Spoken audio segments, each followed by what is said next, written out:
Il est dans le Haut-Doubs, entre monts et collines, un plateau onduleux, à travers quoi cheminent tantôt bise assassine ou zéphyr vagabond. On y entend bruire, à la belle saison, au fond des communaux, les clarines des vaches et les grillons siffleurs dans l'herbe qui les cache. Des éroges au chaumont, de plein bois au luisant, c'est le même décor agreste et reposant. De forêts en prairies, c'est la même mouvance. À peine y saisit-on de furtives nuances au surplomb d'un rocher, sur un sentier mutin. Oh, la roche du prêtre, quand certains matins s'élève du dessoubre un long serpent de brume que le soleil parfois, incendiaire, allume.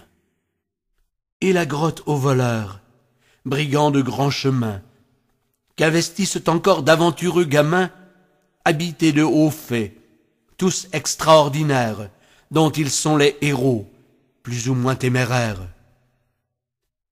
Veillant sur Vermondant, aussi cette autre grotte, où vint, pour expier je ne sais quelle faute, Pierre Gardien l'ermite, étranger du Poitou, que Plainbois baptisa du nom de l'Amadou.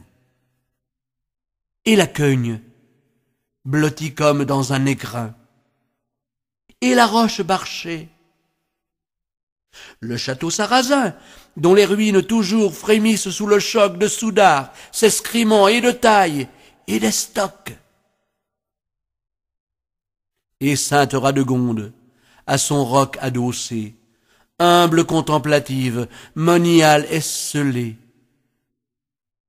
Et ce chemin de croix, dont sourit le sculpteur, stigmatise la bête immonde de l'horreur. Et Consolation, chef-d'œuvre de nature, cirque majestueux, où sans cesse murmure un torrent somptueux, dont les printemps pleureurs font paraître d'ivoire le flot en fureur.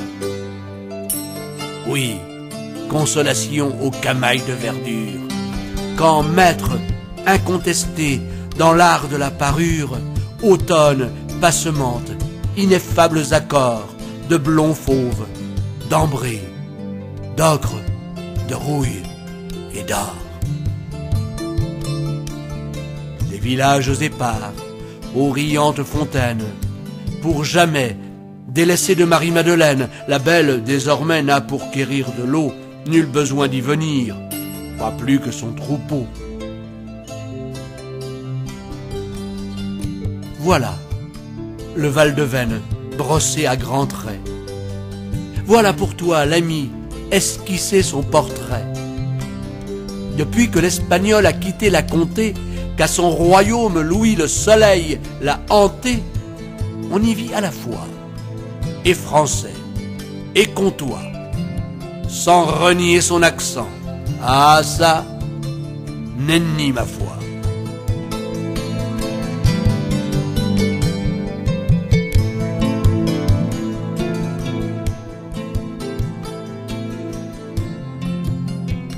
Or, lorsque pour raison majeure, capitale, je pris nouvel essor de mon Anjou natal, c'est dans ce havre-là que mon vol aboutit, sans que, jusqu'à ce jour, je m'en sois repenti.